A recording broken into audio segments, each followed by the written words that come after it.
G'day everybody, Sean from Bourbon Brothers here. Welcome to our February tasting notes. Today we're going to be looking at Bearded Lady Bourbon. Bearded Lady Bourbon, produced at 5 Square Mile Distillery. Now, if you go and try and Google that, you're not going to find a whole lot, because where the bourbon is actually sourced from is the MGP Distillery in Lawrenceburg, Indiana, for VOC Beverages portfolio here in Australia, based out of South Australia. They import the bourbon, they bottle it, and they produce this Bearded Lady range for Australia. It's bottled under the American Bourbon label, which is an accurate label for it. They're not trying to pretend that it's a Kentucky straight bourbon or anything like that.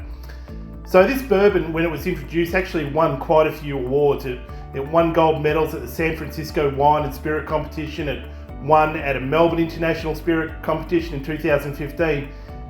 Those ones won at 40%. What we're looking at today actually comes to us at 37% is what's on the shelf at the moment in the stores. Probably a mistake in my estimation. I think the lower proof does it a bit of a disservice. However, it's still a quality bourbon, an introductory bourbon. Maybe for some of your friends that are just starting their journey in exploring the bourbon world, this is actually quite a good one for them to get them to try, because it's not going to scare them with that higher proof. So let's talk about MGP Distillery in Lawrenceburg, Indiana. So don't confuse that with Lawrenceburg, Kentucky. They are in Indiana. So what they are is a very large distillery that provides bourbon and other spirits to a myriad of other brands that are out there. These are sold under about 50 different brand names by various bottling companies.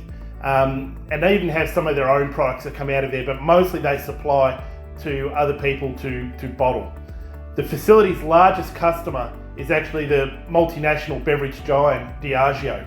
So MGP is home to a massive brick complex that cranks out mega industrial quantities of beverage grade alcohol. The factory, once a Seagram distillery, has changed hands over the decades and was most recently acquired by Food Ingredients Corporation's MGP. It is now a one-stop shop for marketers who want to bottle their own brands of spirits without having to distill the product themselves. MGP sells some bulk vodka, bulk gin, as well as a large selection of whiskies, including bourbons of various recipes, including wheat whiskey, corn whiskey, and rye. They also make food-grade industrial alcohol using everything from solvents and antiseptics to fungicides, but hopefully that doesn't end up in our whiskies. One primary product of MGP in Indiana is their straight rye whiskey. It has a 95% rye mash bill, and it's bottled under various brand names which you'll know, like Angel's Envy and Bulliet Rye and George Dickel Rye and High West and James E. Pepper. So these bourbons all use this MGP straight rye as the basis for their product, and then they'll finish it off in their own unique ways, either blending with other bourbons or finish it in different casks. MGP also sells a straight bourbon whiskey, which is sold under various brand names. One you'll recognise, Cougar Bourbon, that comes out of MGP as well. So back to Bearded Lady Bourbon. Bearded Lady comes in with a high rye mash bill of 75% corn, 21% rye and 4% malted barley, and it comes in with that pretty mild 37% ABV.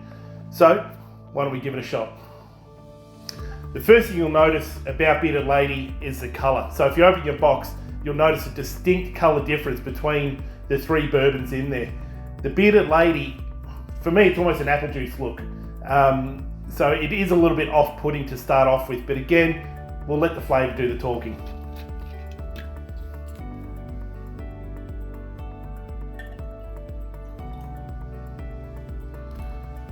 So you see that quite light bourbon. You compare that to the Double Oak, which is also in your box, which is one of the darkest bourbons on earth, and it really will show the differences between the two.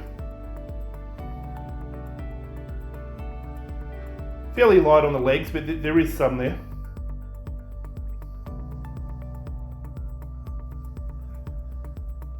So the nose, it's quite mild with the lower ABV, but you do pick up those classic bourbon tones, that creamy bourbon vanilla, marshmallows and the oak all within there in the nose.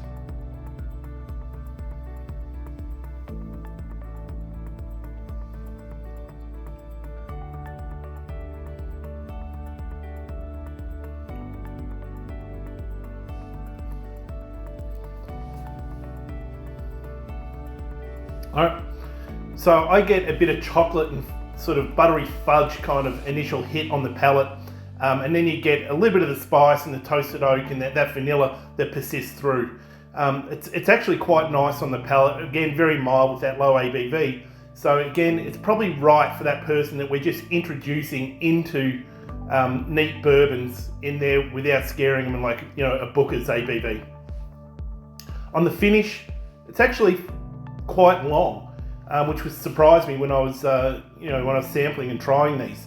So it does have a reasonably long finish off it, and it fades away. It holds the palate that you get there with that sort of chocolate, and then coming through with the toasted oak and vanilla. So look, overall, value-wise, it's on the lower end of the scale. You'll find it for around that $45, $48 mark around. It's a good entry bourbon to share with somebody sort of starting their bourbon journey. Probably great to throw into your mixes as well in there. So that's our Bearded Lady, our February pick. Enjoy it your way and enjoy your journey.